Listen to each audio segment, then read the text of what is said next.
Kegulat World. Isang posibleng rematch ang pinag-uusapan ngayon ng tennis world habang papalapit ang labanan sa Stuttgart.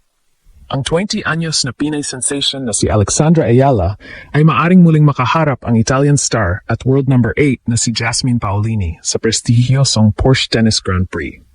Para sa maraming fans, hindi ito basta ordinaryong laban. Ito ay isang rematch na puno ng emosyon, storyline, at malaking posibilidad ng panibagong upset kung sakaling magsalubong sila sa draw ng Stuttgart Open. Ang dahilan kung bakit mainit ang usapang ito ay dahil sa kanilang nakaraang paghaharap noong 2026 sa Dubai. Sa laban na iyon, kinulat ni Alex ang tennis world nang talunin niya si Paolini sa straight sets. Maraming observers ang hindi inaasahan ang resulta dahil sa malaking agwat ng ranking at experience ng dalawang manlalaro. Ngunit sa mismong court, ibang kwento ang lumabas. Ipinakita ni Alex ang isang fearless brand of tennis, malalakas na left-handed forehands, matitinding rally exchanges, at composure na parang veterano na sa tour. Ang kanyang performance ay nagpadala ng malinaw na mensahe.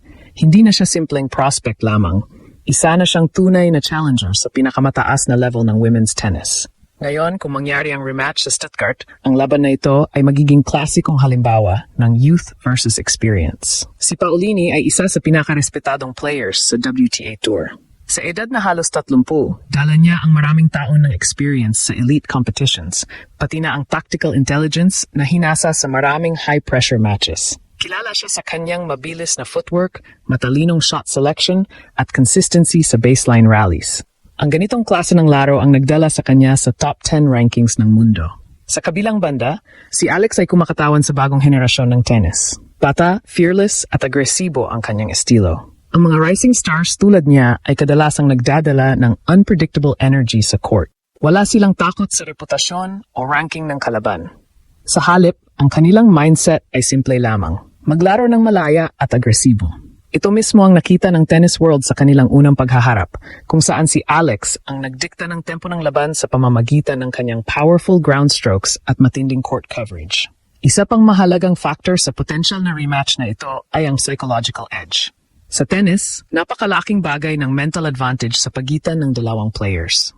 Dahil sa kanilang unang laban, si Alex ang may hawak ng kumpiyansa na kaya niyang talunin si Paolini. Ang ganitong uri ng memory sa isang rivalry ay mahalaga. Sa bawat rally, may subconscious reminder na kaya na niyang gawin ito dati. Samantalang sa panig ni Paolini, ang laban na ito ay maaring maging pagkakataon upang patunayan na ang unang pagkatalo ay isang aksidente lamang. Mayroon ding tactical elements na maaring pabor kay Alex kung sakaling mangyari ang rematch. Bilang isang left-handed player, may natural na advantage siya laban sa karamihan ng right-handed opponents. Ang kanyang cross-court forehand angles ay maaring magbukas ng mga espasyo sa court na mahirap i-counter. Bukod dito, mas matangkad si Alex kumpara kay Paolini na nagbibigay sa kanya ng mas malawak na reach sa baseline rallies. Sa clay surface, kung saan mahaba ang palitan ng bola, ang ganitong physical advantage ay maaring maging mahalagang factor. Isa pang dahilan kung bakit maraming fans ang naniniwala sa posibilidad ng panibagong upset ay ang background training ni Alex. Ang kanyang development bilang player ay hinubog sa Rafa Nadal Academy, isang training environment na kilala sa pagpapalakas ng clay court skills. Ang academy na ito ang naghubog sa ilan sa mga pinakamahusay na clay players sa tennis history. Dahil dito, may natural curiosity ang mga analysts kung paano magta-translate ang kanyang training sa European clay tournaments tulad ng Stuttgart. Kung mangyari ang rematch na ito, isa pang interesting factor ang pressure dynamics ng laban.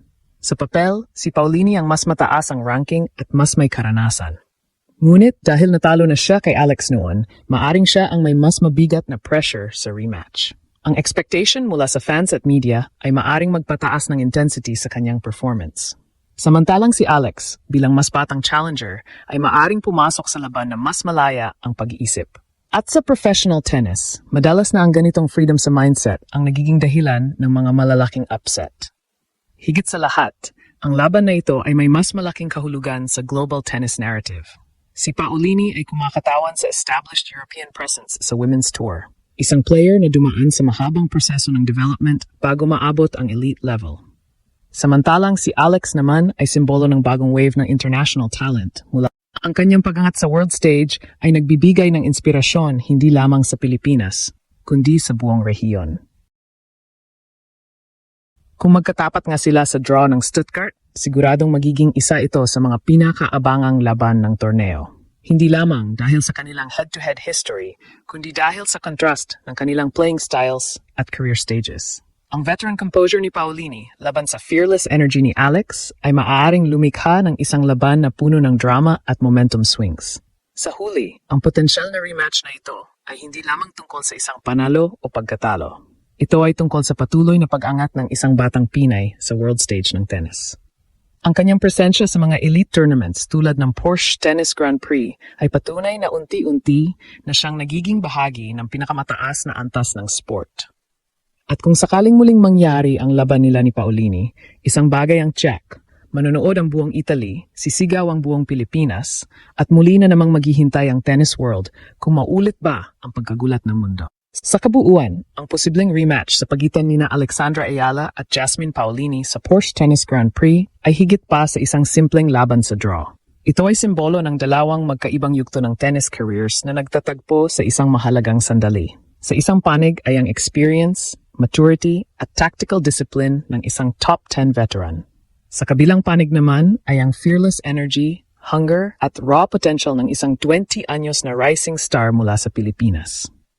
Ang kombinasyong ito ang dahilan kung bakit maraming fans at analysts ang sabik na makita kung ano ang mangyayari kapag nagharap muli ang dalawang ito sa clay court ng Stuttgart. Para kay Paolini, ang laban na ito ay maaring maging pagkakataon upang bawiin ang kanyang reputasyon matapos ang kanilang unang paghaharap kung saan siya ay nagulat ng Pinay star. Bilang isang established player sa WTA Tour, dala niya ang karanasan sa malalaking laban at ang kakayahang mag-adjust sa matitinding pressure moments. Ngunit sa tennis, hindi laging sapat ang experience lamang.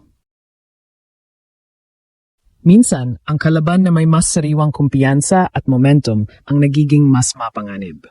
Dito pumapasok ang kwento ni Alex. Ang kanyang pagpasok sa mga elite tournaments at ang kanyang mga panalo laban sa mas mataas ang ranking na players ay nagpapakita na hindi na siya simpleng prospect lamang. Unti-unti siyang nagiging tunay na contender sa pinakamataas na level ng women's tennis. Ang kanyang left-handed game, solid baseline control, at mental composure ay nagbibigay sa kanya ng kakayahang makipagsabayan sa mga veteranong kalaban. Kung mangyari man ang rematch na ito sa Stuttgart, isang bagay ang malinaw. Hindi na ito magiging simpleng upset story. Ito ay magiging tunay na pagsusulit kung hanggang saan na ang narating ni Alex sa kanyang pag-akyat sa world stage. At kung maulit man ang kanyang panalo laban kay Paolini, maaring iyon na ang isa pang malaking hakbang sa kanyang paglalakbay patungo sa pagiging isa sa mga susunod na bituin ng WTA Tour.